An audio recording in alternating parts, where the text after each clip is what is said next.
Player 22, any bid? জাঁকজমকপূর্ণ আয়োজন, পছন্দের ক্রিকেটার নিয়ে কারাকারি, অর্থের সঙ্গে ফ্র্যাঞ্চাইজিগুলোকে নিতে হয়েছে কৌশলী সিদ্ধান্ত। এবারের বিপিএল মাঠে গড়ানোর আগেই দেখল নতুন কিছু। এক যুগ পর নিলাম, কোয়ালিটি অনুযায়ী ক্রিকেটারদের মূল্যায়ন পাইয়ে দেয়াটাই ছিল বিসিবির লক্ষ্য।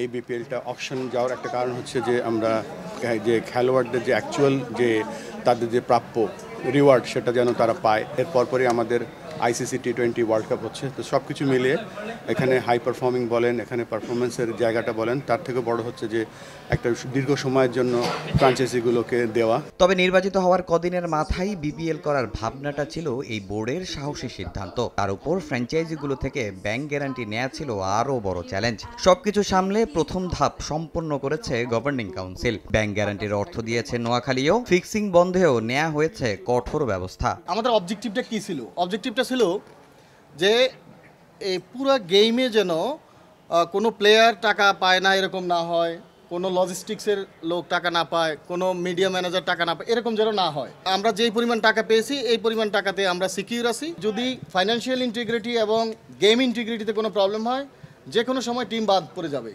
এবং এই আন্ডারস্ট্যান্ডিংয়ে এবং এইটাই তাদের কাছ থেকে আমরা লিখিত নিয়েছি। বিসিবির বর্তমান বোর্ডের সামর্থ্য নিয়ে প্রশ্ন তুলছেন অনেকেই। এই বিপিএল তাদের প্রমাণের চাবিকাঠি, তাই এই আসরে আরো নতুনত্ব দেখানোর অপেক্ষায় এই বোর্ড। বিপিএল নিয়ে আমরা হয়তো অনেক সময় অনেক কথা বলছি।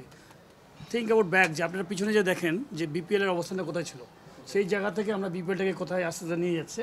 তো আমরা যদি এটাকে সবাই মিলে যদি ভালো পজিটিভ কথা চিন্তা করি, ভালো কিছু চিন্তা করি, দেখবেন ইনশাল্লাহ এটাকে বিপিএলটা খুব ভালো দিকে যাবে।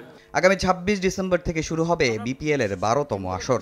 দোয়া করি যেন তারাও ভালোভাবে খেলুক। তামিম হোসেন, সময় সংবাদ, ঢাকা।